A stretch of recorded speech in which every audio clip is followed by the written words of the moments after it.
A lot of times I'll be in a 200-mile run or something like that, and I'm all jacked up. Body's broken, mind's broken, spirit's broken. I started to say, what if I can pull this off? When I first walked into the Navy SEAL recruiter's office, he looked at me and said, there's only been 35 African Americans in 70 years make it through. You know what I said to myself? What if I can be the 36th? It's the what if I can pull off a fucking miracle.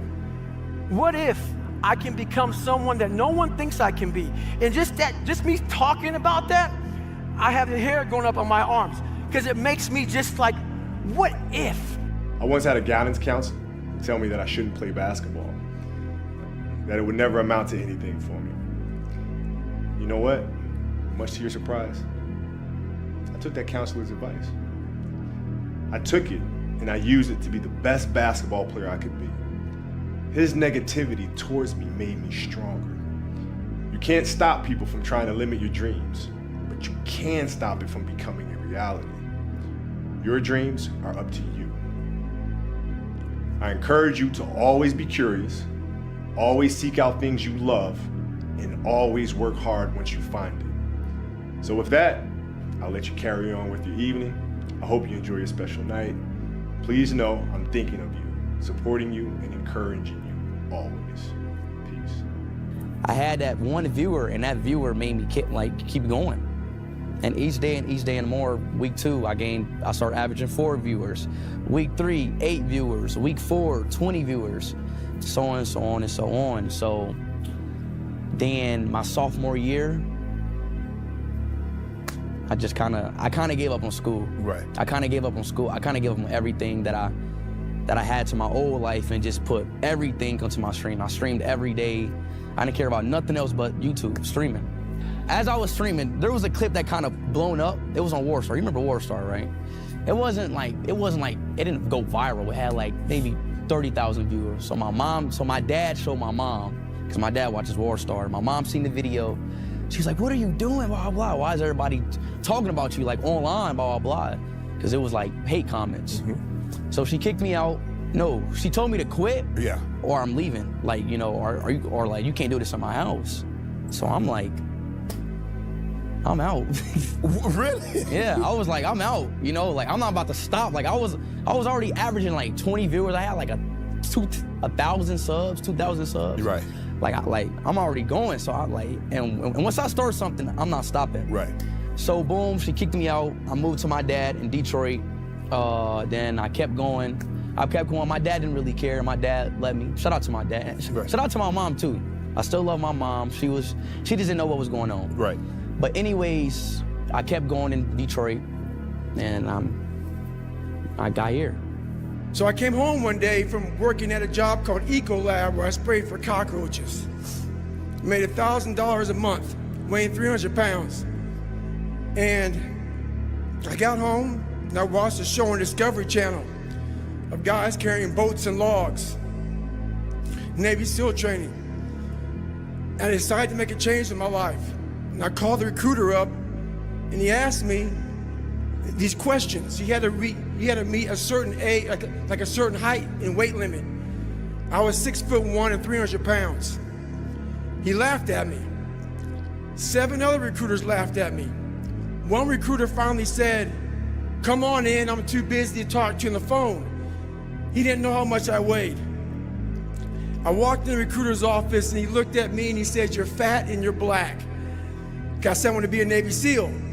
I didn't know there had only been 35 African-American Navy SEALs at that time in over 70 years. He said I basically had to lose 106 pounds in less than 3 months because of my age. I was getting too old. I came back 3 months later, 106 pounds lighter. Thank you.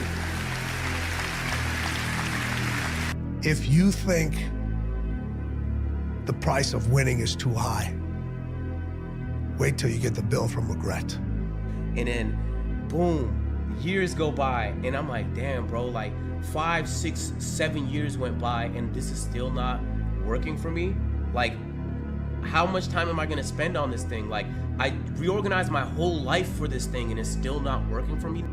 Like when my friends went and got jobs that paid well, these like security jobs that got $20 an hour, I would instead volunteer. I would, and so I did, and so I needed to spend time on YouTube. I couldn't do nothing that would take away from YouTube. When I went to university, instead of going in the dorms, which looked way more fun, I got a townhouse with 4 other people because the internet sucked in the dorms. I had to be able to upload YouTube videos. I spent too much on this shit. Like, bro, there was way too much time. Like, when my friends would go out, I'd be like, bro, I haven't uploaded yet, so I gotta upload today. Boom, now I'm uploading. Bro, no exaggeration, I have reorganized literally everything in my life for this to work. And I remember I was in my 3rd year in university. Nigga, I have goosebumps. I was in my 3rd year of university, bro, and it was summer. Nigga, I wasn't even going home for the summer because it was tough to record at home. So I was staying at uni on a ghost campus. Nigga, it was dumb empty. It was boring as fuck. But I would stay there because it was better for YouTube. Everything was, let me just, bro, I need this to work. I need this to work. This is what the fuck, bro. I knew what I wanted, bro. If you don't quit, you can't lose. It's impossible. Because you can just get up and try again. So that's all I did.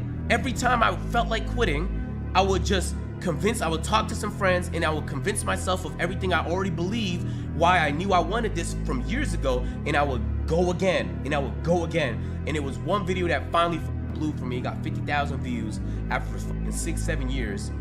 How bad do you want it? There's 2 options. To continue forward, pushing upward. And if you do, that dream is given birth, and forever you will live in the reality of it. If you stop, quit, throw in the towel, I promise you there's no distance you can travel far enough to ever find that dream again. For it is dead. And in its death, it's replaced by regret.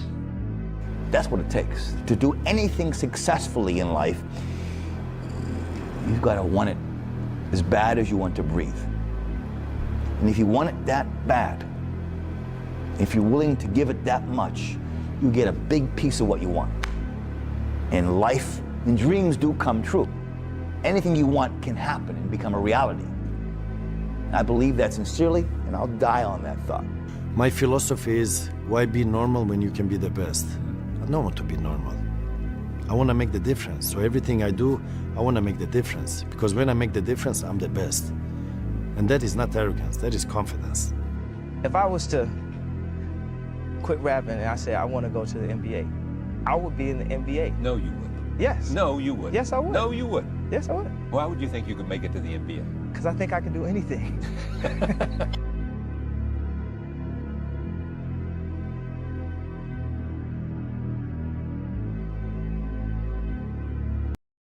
A lot of times I'll be in a 200-mile run or something like that, and I'm all jacked up. Body's broken, mind's broken, spirit's broken. I start to say, what if I can pull this off? When I first walked into the Navy SEAL recruiter's office, he looked at me and said, there's only been 35 African Americans in 70 years make it through. You know what I said to myself? What if I can be the 36th? It's the what if I can pull off a fucking miracle.